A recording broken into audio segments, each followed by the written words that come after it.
আশেপাশটা দেখো বন্ধু, কি সুন্দর দেখতে লাগছে না? যতদূর চোখ যাচ্ছে শুধু সবুজে ঘেরা পরিবেশ, আর প্রকৃতির এই সুন্দর রূপ দেখতে কিন্তু সত্যিই খুব ভালো লাগে। আর চারিপাশে শুধু সবুজে ঘেরা ক্ষেত, খুব সুন্দর লাগছে আশেপাশটা।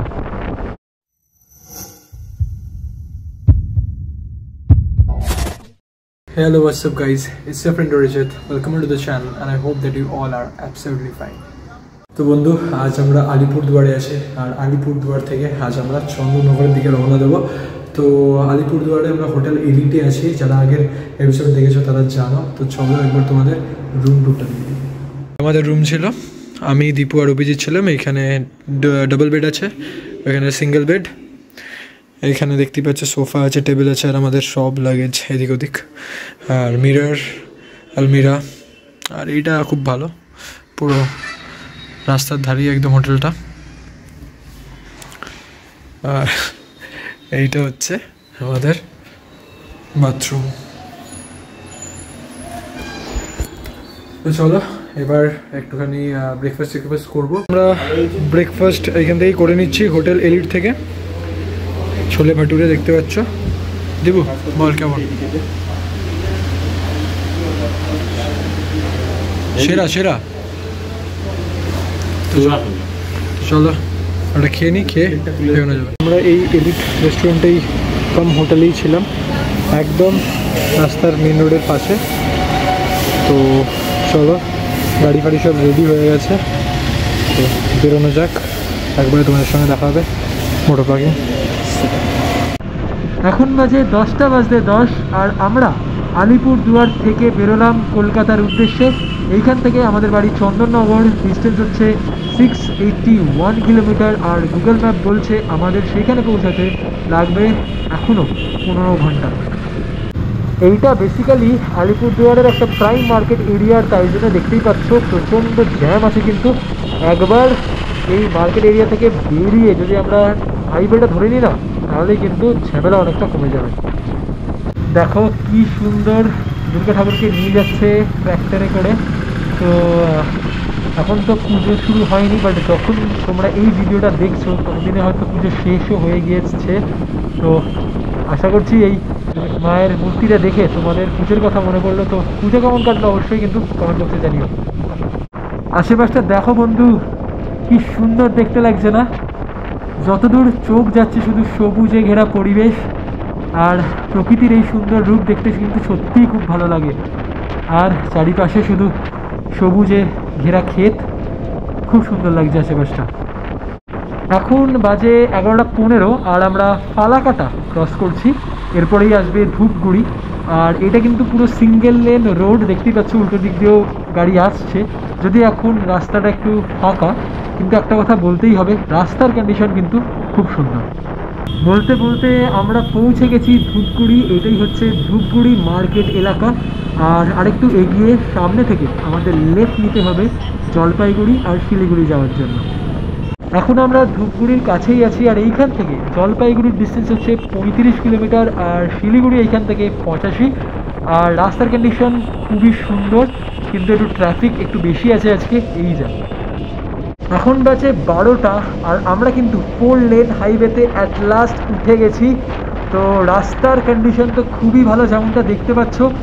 আর ওয়েদারও কিন্তু বেশ ঠিকঠাকই আছে বলা যেতে পারে, খুব একটা গরম নেই এখনও। বাট এইটুকুনি বোঝাই যাচ্ছে যে দিন বাড়ার সাথে সাথে কিন্তু গরমটা আরও বাড়তেই চলেছে। বন্ধু, যদি আমি ভুল না করি, এখন আমরা যে ব্রিজটা ক্রস করছি তার তলা দিয়ে যে নদী বয়ে যাচ্ছে তার নাম হলো জলঢাকা নদী। আর এই ব্রিজের নাম হলো সেই নদী অনুসারেই জলঢাকা ব্রিজ। দেখতে দেখতেই আজকের দিনের প্রথম টোলগেট আমরা ক্রস করতে চলেছি। আর এই টোলগেটের নাম হলো হুসলুডাঙ্গা টোল প্লাজা। এইখান থেকে শিলিগুড়ির ডিস্টেন্স এখনও কিন্তু 62 কিলোমিটার। আর ঘোষপুকুর মোড়, যে মোড় থেকে আমরা টার্ন নেব কলকাতার দিকে, সেই মোড়ের ডিস্টেন্স এইখান থেকে এখনও 73 কিলোমিটার। এখন আমরা যে ব্রিজটা ক্রস করছি তার নাম খুব সম্ভবত তিস্তা ব্রিজ, আর তলা দিয়ে বয়ে চলেছে তিস্তা নদী। বন্ধু, এই মোড় থেকে বাঁ দিকের রাস্তা চলে যাচ্ছে জলপাইগুড়ি টাউনের দিকে, আর ডান দিকের রাস্তা ধরে গেলে আমরা চলে যাব পাহাড়পুর। কিন্তু আজ আমরা সোজা যাব ঘোষপুকুরের দিকে। এখন আমরা ক্রস করতে চলেছি আজকের দিনের দ্বিতীয় টোল প্লাজা, আর এই টোল প্লাজার নাম হলো পানিকৌড়ি টোল প্লাজা, আর ঘড়িতে এখন বাজে 12:30। ঘোষপুকুর মোড় পৌঁছাবার আগেই কিন্তু হাইওয়েটা আবার সিঙ্গেল লেন রোড হয়ে যাচ্ছে, আর তার জন্যই কিন্তু দেখতেই পাচ্ছ জ্যাম অনেক বেশি, আর বেশ অনেকটা টাইম লাগবে তোমাদের ঘোষপুকুর মোড় পৌঁছাতে। আমরা এখন ক্রস করছি মহানন্দা ব্যারেজ, আর দেখো এদিকেই মহানন্দা ব্যারেজকে দেখা যাচ্ছে।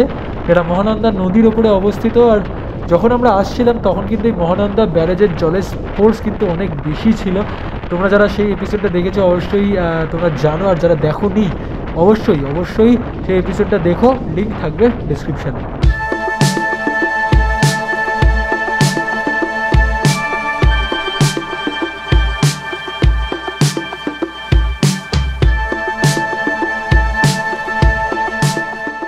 কিষানগঞ্জ এখান থেকে মাত্র 78 কিলোমিটার, আর ইসলামপুর এখান থেকে আর 45 কিলোমিটারের মতো, আর এই জায়গাটাই হলো ঘোষপুকুর মোড়।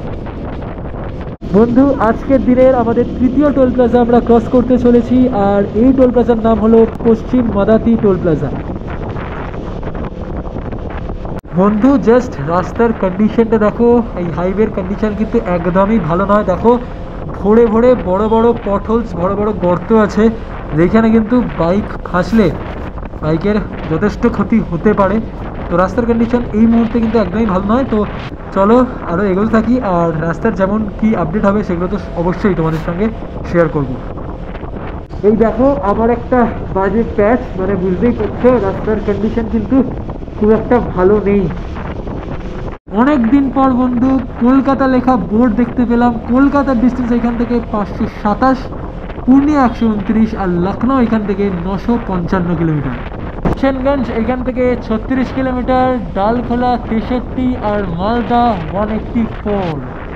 আমরা উঠলাম ইসলামপুর বাইপাসে, আর এই যে বাসটা দেখছো চলে যাচ্ছে ইসলামপুর টাউনে, আর আমরা এই বাইপাস ধরে ইসলামপুর টাউনটাকে বাইপাস করে এগোবো সোজা কলকাতার দিকে।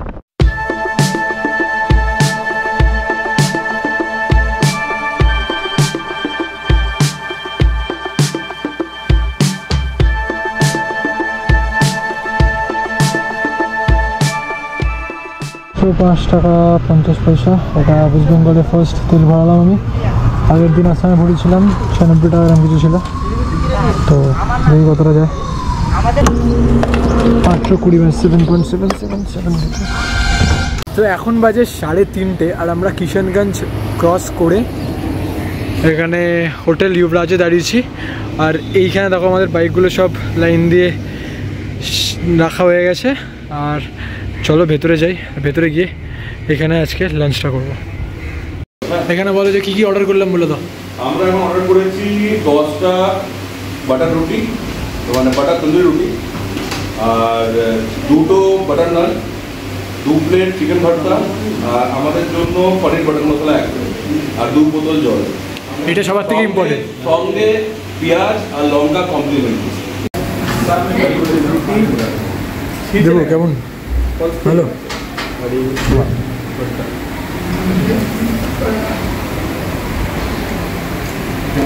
তো বন্ধু এখন বাজে 4:20, আর আমরা এইমাত্র জাস্ট যেমন তোমরা দেখলে লাঞ্চ করে বেরোলাম, আর এখন আমরা যাচ্ছি ডালখোলার উদ্দেশ্যে। আর ডালখোলা এইখান থেকে আরও 30 কিলোমিটার মতো। বন্ধু, আজকের দিনে 5 নম্বর টোল প্লাজা এখন আমরা ক্রস করতে চলেছি, আর এই টোল প্লাজার নাম হলো সুরজপুর টোল প্লাজা। পূর্ণিয়া 43, রায়গঞ্জ এখনো 51 কিলোমিটার, আর মালদা পৌঁছতে আমাদের অতিক্রম করতে হবে 131 কিলোমিটার। এই রাস্তাটা সেরে চলে যাচ্ছে ডালখোলা টাউনের ভিতরে, আর আমরা সোজা ডালখোলা বাইপাস ধরবো। আর এইদিকে দেখো আই লাভ ডালখোলার বোর্ডও রয়েছে।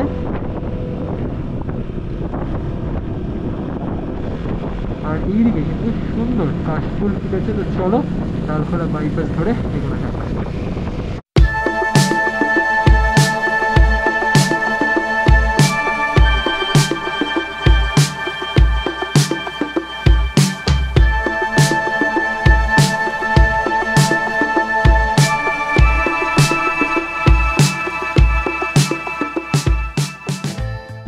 এখন আমরা ক্রস করতে চলেছি বন্ধু আজকের দিনের 6 নম্বর টোল প্লাজা। আর সত্যি কথা বলতে গেলে টোল প্লাজার নামটা আমি ঠিক লক্ষ্য করিনি। যাই হোক, আজকের দিনের 6 নম্বর টোল প্লাজা মোটমাট আমরা কিন্তু ক্রস করে নিলাম। রায়গঞ্জ আমরা পৌঁছে গেছি, আর রায়গঞ্জ শহরটাকে বাইপাস করার জন্যই রায়গঞ্জ বাইপাসে আমরা উঠে গেছি। আর এখন আমরা যাচ্ছি সোজা এই রাস্তা ধরে মালদার উদ্দেশ্যে। আর মালদা পৌঁছতে এখনও আমাদের 70 কিলোমিটারের ওপর কিন্তু ট্রাভেল করতে হবে।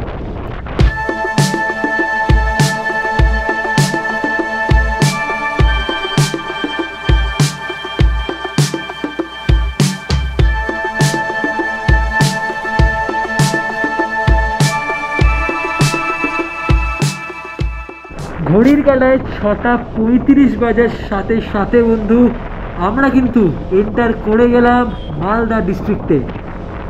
আজকের দিনের 7 নম্বর টোল প্লাজার সামনে চলে এসেছি বন্ধু দেখতে দেখতে। আর এই টোল প্লাজা যেটা এখন আমরা ক্রস করতে চলেছি তার নাম হচ্ছে ফারাক্কা রায়গঞ্জ টোল প্লাজা। ওদিকে চলে যাবে মালদা টাউন চলে যাবে, আর আমরা যাবো সোজা। বলো তো এখন আমরা কোন জায়গাটা ক্রস করছি মালদার? এই টোটো আর এই ভিড় দেখে মনে হচ্ছে কিছু। যারা তোমরা নর্থ বেঙ্গলে যাতায়াত করো বাইক টাইক নিয়ে, 4 চাকা নিয়ে, তারা জানবে এই জায়গাটা।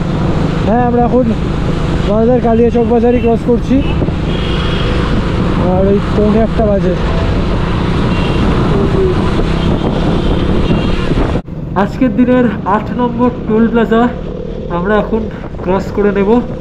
আর ঘড়ির কাঁটায় বাজে 1:45 মতো। এখন আমরা ফারাক্কা ব্যারেজ ক্রস করছি, আর যথারীতি ফারাক্কা ব্যারেজের ওপর কিন্তু যথেষ্ট ভিড় আছে। আর দেখো এদিক ওদিক তো কিছুই দেখা যাচ্ছে না অন্ধকারে। তো চলো ফারাক্কা ব্যারেজ ক্রস করে বাড়ির পথে এগোতে যাক। দেখতে দেখতে আমরা কিন্তু ক্রস করতে চলেছি আজকের দিনের আমাদের 9 নম্বর toll plaza Farakka Baharampur toll plaza. আর এই টোল প্লাজা ক্রস করার সাথে সাথেই আমরা কিন্তু এগোবো বহরমপুর বাইপাসের দিকে। আর বহরমপুর বাইপাস এইখান থেকে এখনও প্রায় 70 কিলোমিটার মতন ডিস্টেন্স। ঘড়ির কাঁটায় বাজে 8:30, আর আমরা ক্রস করছি আর একটা খুবই আইকনিক জায়গা, সেটা হচ্ছে আহিরন সেতু। আর এই সেতু ক্রস করে আমরা এগোবো বহরমপুরের দিকে। আজকের দিনে সম্ভবত 10 নম্বর টোল প্লাজা আমরা ক্রস করছি, আর এটাও হলো বহরমপুর ফারাক্কা টোল প্লাজা। 10টা বাজার সাথে সাথেই বন্ধু আমরা কিন্তু বহরমপুর বাইপাস ধরে নিয়েছি, যেটা কিছু মাস আগেই তৈরি হয়েছে। বাট সত্যি কথা বলতে গেলে কিছু মাস তৈরি হওয়ার সত্ত্বেও এই বহরমপুর বাইপাসের কন্ডিশন কিন্তু একদমই ভালো নয়। তাই জন্য তোমরা যখন এইখান দিয়ে যাবে বেশ একটু কিন্তু সতর্ক হয়েই বাইকটা চালাবে কিংবা গাড়ি চালাবে, কারণ এই বাইপাসের কন্ডিশন কিন্তু একদমই ভালো নয়। বহরমপুর টাউনটা ক্রস করে সারগাছি বললো না, সারগাছির এখানে দাঁড়িয়েছি। তাহলে ফুয়েল আপ করাতে 106 টাকা 0.14 লিটার। এখানে দেখি কত টাকায় পড়ে। 500 মানে 7.54 লিটার্স। হ্যাঁ, এখন বন্ধু আমরা ক্রস করতে চলেছি আমাদের আজকের দিনের 11 নম্বর toll plaza Krishnanagar Baharampur toll plaza. পুজো উপলক্ষেই দেখো কি সুন্দর লাইটগুলো জ্বেলেছে। আর যদিও যখন এই ভিডিওটা তোমরা দেখছো, যেমনটা আগেও বলেছি, হয়তো পুজো শেষ হয়ে গেছে, বাট আরেকবার দেখো পুজোর আমেজটা এখন তোমাদের দিলাম পুজোর অনেকদিন পরই। কি সুন্দর লাগছে কিন্তু এই রাস্তার পাশের লাইটটা। আর সত্যি কথা বলতে গেলে এরম রাত্রিবেলা বাইক চালাতে এই হালকা হালকা ঠান্ডা ঠান্ডা পরিবেশে কিন্তু বেশ ভালোই লাগছে। ঘড়ির কাঁটায় বাজে 12:10, আর আমরা অ্যাট লাস্ট চলে এসেছি কৃষ্ণনগর। আলিপুরদুয়ার থেকে যে সকালবেলা বেরিয়েছিলাম, আর 595 কিলোমিটার অতিক্রম করে আমরা চলে এসেছি কৃষ্ণনগর। যদিও এখনও আমাদের 96 কিলোমিটার আরও অতিক্রম করতে হবে নিজেদের বাড়ি চন্দননগর পৌঁছানোর জন্য। বাট সত্যি কথা বলতে ভালো তো লাগছে, বাট যত রাত যাচ্ছে টায়ারনেসটা কিন্তু অনেকটাই বাড়ছে। চলো আস্তে আস্তে সাবধানে আস্তে আস্তে বাড়ি পৌঁছানো যাচ্ছে। এই ট্রিপের সম্ভবত last toll plaza Barasat Krishnanagar toll plaza এখন আমরা ক্রস করলাম। আর এখন আমরা যাব কল্যাণী মোড়ের দিকে। আর সেইখান থেকেই আমরা কিন্তু রাস্তা ধরে কল্যাণী শহর হয়ে ব্রিজ ক্রস করে চলে যাব চন্দননগর। তো বন্ধু আমরা কল্যাণী মোড়ে পৌঁছে গেছি, আর সামনের 10 কিলোমিটার কল্যাণী শহরের মধ্যে দিয়ে আমাদের গেলেই কিন্তু আমরা পেয়ে যাব কল্যাণী এক্সপ্রেসওয়ে। এই দেখো কল্যাণী শহরের ভেতর দিয়ে এখন আমরা যাচ্ছি, আর এইদিকে দেখো একটা সুন্দর দুর্গাপুজোর প্যান্ডেল আমি তোমাদের দেখিয়ে দিলাম। যদিও এই ভিডিওটা যখন আসছে তখন হয়তো আমাদের দুর্গাপুজো শেষ হয়ে গিয়েছে, বাট যাই হোক আরেকবার দুর্গাপুজোকে ফিরে দেখা তো হয়ে গেল। এখন বাজে ঘড়ির কাঁটায় 1:30, আর আমরা ক্রস করছি ঈশ্বরগুপ্ত সেতু। আর এই ব্রিজ বা সেতু ক্রস করলেই আমরা কিন্তু হুগলি জেলায় প্রবেশ করে যাব। তো এখন বাজে 1:50, আর আমরা চলে এলাম আমাদের শহর চন্দননগরে। তো আমি চলে এসেছি যেখান থেকে আমরা আমাদের রাইড শুরু করেছিলাম, অভিজিতের বাড়ির সামনে। আর অভিজিৎ কি বল ভাই, এক ঢুকে গেলাম তো ভাই। একদম খুব ভালো হয়েছে রাইড, খুব তাড়াতাড়ি আবার নতুন রাইড হবে একদম একদম। আর অভিজিতের চ্যানেলকে এক্ষুনি সাবস্ক্রাইব করো, কারণ এই রাইডের পর একটা এর থেকেও বেশি আগেও বলে দেবো ভাই, এরকম কিছু নয়, কিন্তু এই ভিডিওর পর ওর আর একটা খুবই ভালো ট্রাভেল সিরিজ আসতে চলেছে, সেটার জন্য অপেক্ষা করো। আর দীপু, ফার্স্ট ট্রিপ কেমন গেল? দারুণ গেল, খালি লাস্টের দিকে একটু হেক্টিক গেছে, বাট ঠিক আছে, বাড়ি এসে বাড়ির বিছানায় শোবো আর কি। এইটাই আমাদের মোটিভেশন ছিল লাস্টে কি বাড়ির বিছানায় শুতে হবে। তো চলো তোমার সঙ্গে লাস্ট কথাটা বাড়িতে গিয়ে হবে, দেখা হচ্ছে বাড়িতে গিয়ে। তো বন্ধু, আশা করছি তোমাদের এই অরুণাচল সিরিজটা ভালো লেগেছে। যদি ভালো লেগে থাকে তাহলে অবশ্যই আমাদের চ্যানেলটাকে সাবস্ক্রাইব করে আমাদের সাপোর্ট করো। আর তোমরা যদি এই ভিডিওটা ফার্স্ট দেখছো অরুণাচল সিরিজের, তাহলে অরুণাচল প্লেলিস্ট থেকে প্রত্যেকটা ভিডিও দেখো, আশা করছি তোমাদের খুব ভালো লাগবে। তো চলো এই ভিডিওটা আপাতত এখানে শেষ করলাম, তোমাদের সঙ্গে দেখা হবে নতুন একটা ভিডিওতে। Till then, stay happy, stay blessed, and keep enjoying this beautiful life that I've got. Adios, amigos.